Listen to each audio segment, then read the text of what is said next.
Welcome to Democracy Now!, democracynow.org, The War and Peace Report. I'm Amy Goodman. Former Secretary of State Hillary Clinton, Vermont Senator Bernie Sanders, and former Maryland Governor Martin O'Malley faced off Saturday in the third Democratic presidential debate. The candidates met just one day after the Sanders campaign sued the Democratic National Committee for blocking access to key voter data files. The DNC took action after a Sanders campaign staffer improperly viewed Clinton's voter files, taking advantage of a glitch in the system. The Sanders campaign fired the staffer involved and has since suspended two others. The DNC has restored access to the files. Sanders apologized for the breach during Saturday's debate, which focused largely on foreign policy. Clinton and Sanders sparred over the role of the U.S. military. The United States must lead, but the United States is not the policeman of the world. The United States must not be involved in perpetual warfare in the Middle East. The United States, at the same time, cannot successfully fight Assad and ISIS. ISIS now is the major priority. If the United States does not lead, there is not another leader. There is a vacuum, and we have to lead if we're going to be successful. Both the O'Malley and Sanders campaigns have accused the DNC of trying to help Clinton by limiting the number of debates and scheduling them during low viewership times like Saturday nights. According to Nielsen, just 6.7 million people tuned in to ABC Saturday, a fraction of the 18 million who watched Tuesday's Republican debate on CNN. We'll have more on the Democratic debate after headlines. The United Nations Security Council has for the first time endorsed plans for a peace process and ceasefire in Syria. The resolution calls for new elections within 18 months after the beginning of political talks, although it's unclear when the talks will begin. It does not specify if Syrian President Bashar al-Assad will be able to run. Secretary of State John Kerry praised the resolution. Under the resolution approved today, the purpose of those negotiations between the responsible opposition and the government is to facilitate a transition within Syria to a credible, inclusive, non-sectarian governance within 6 months. The process would lead to the drafting of a new constitution and arrangements for internationally supervised election within 18 months. The news comes as rescue workers say airstrikes believed to have been carried out by Russia in the rebel-held Syrian city of Idlib have killed scores of people. Republican presidential candidate Donald Trump has taken a stand for Russian President Vladimir Putin after Putin called Trump a, quote, very colorful, talented person. Trump responded by saying it's, quote, a great honor to be so nicely complimented, unquote. In a series of interviews over the weekend, Trump disputed reports of the Kremlin's involvement in the killing of journalists, saying, quote, our country does plenty of killing also. Meanwhile, hundreds of people rallied outside Trump Tower in Manhattan Sunday to protest Trump's proposals to ban all Muslims from entering the country and deport millions of undocumented people. The, quote, dump Trump protest also took aim at major cable networks that have given Trump far more airtime than other candidates. Maha Halal of the National Coalition to Protect Civil Freedom said the corporate media has served as a megaphone for Trump's campaign. Why can Donald Trump have a universal platform to say these things about Muslims? We need to stop that. So again, we're not here because we're trying to make a moral claim to Donald Trump or anyone in the Democratic or Republican Party. We're here because we need to mobilize. We're here because they're only going to listen to us if we come out in numbers. They're not going to listen to us if they said it hurt our feelings. They're not going to listen to us because it's not okay to be racist. They're going to listen to us when we come out in these streets and march and demand our rights.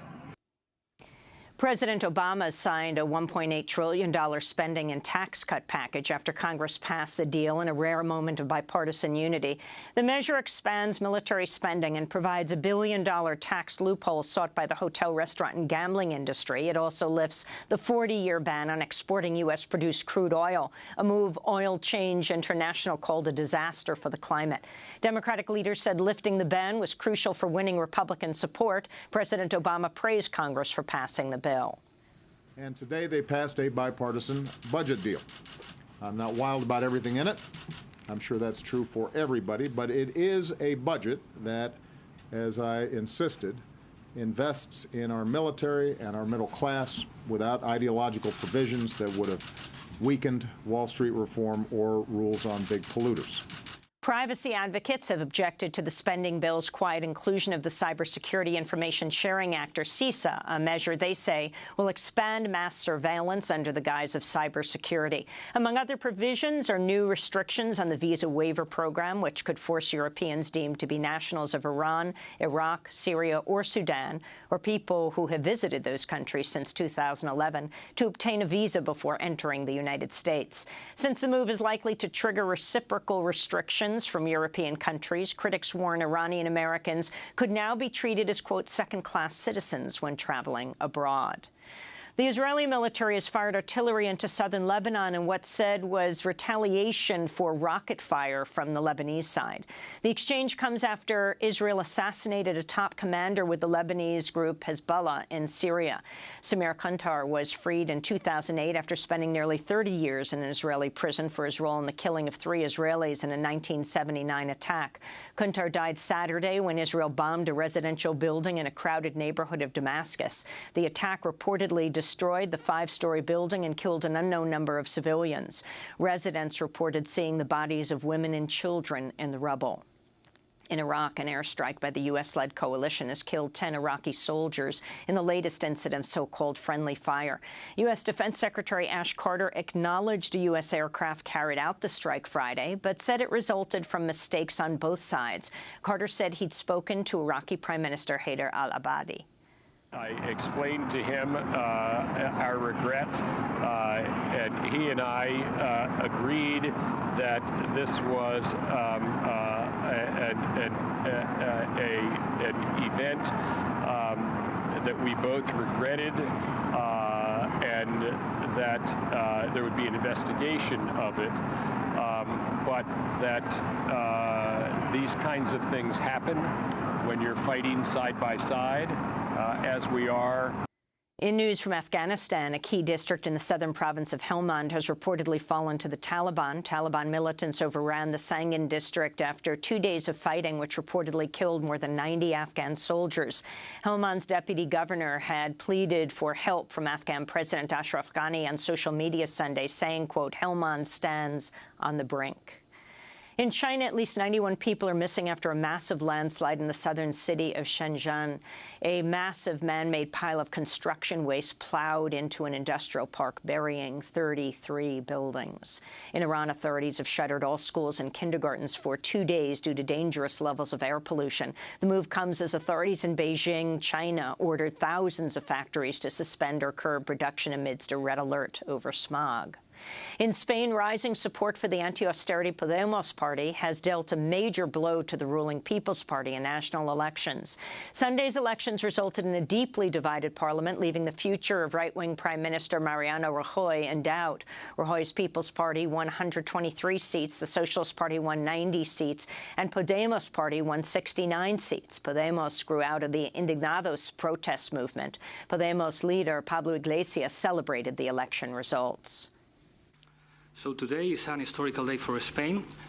We are very happy for the fact that in Spain the two-party system is ended, and we are happy because we are starting a new political era in our country.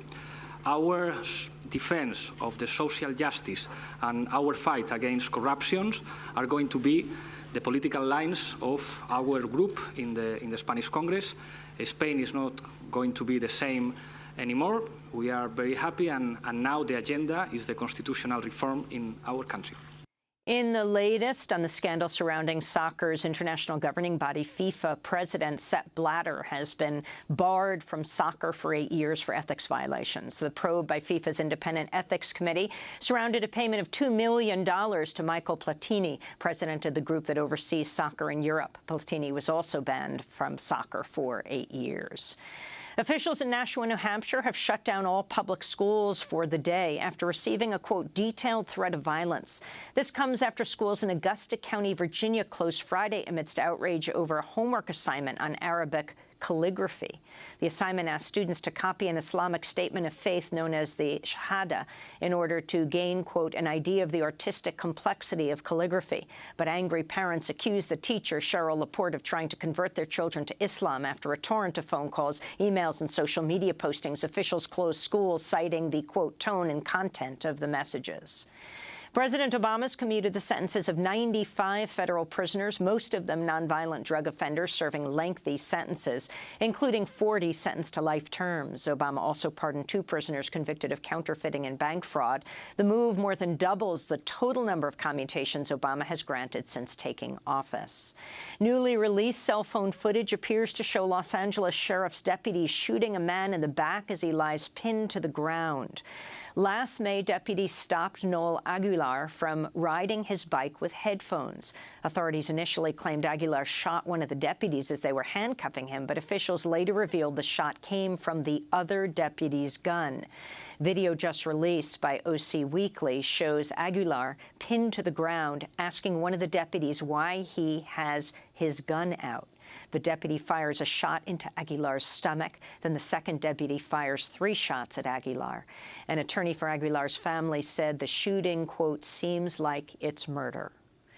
And the FBI has released its extensive file on the late legendary folk singer and activist Pete Seeger. The file, obtained by Mother Jones through a Freedom of Information Act request, shows the FBI began spying on Seeger when he was an Army private in 1943 because he wrote a letter protesting a proposal to deport all Japanese-American citizens at the end of World War II. The government continued to spy on Seeger through the early 70s. Military intelligence agents visited his grade school and high school, investigated his father and his wife Toshi, who was Japanese-American, and interviewed fellow folk singer Woody Guthrie. Seeger died last year at the age of 94. His FBI file runs to nearly 1,800 pages, with about 90 pages still withheld by the U.S. government. And those are some of the headlines. This is Democracy Now!, democracynow.org, The War and Peace Report. I'm Amy Goodman.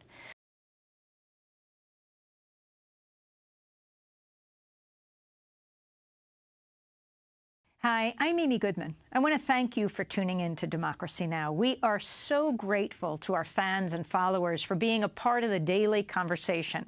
By choosing a news source that's committed to the truth, you're carrying the message of independent media, reaching hundreds of thousands of people every day.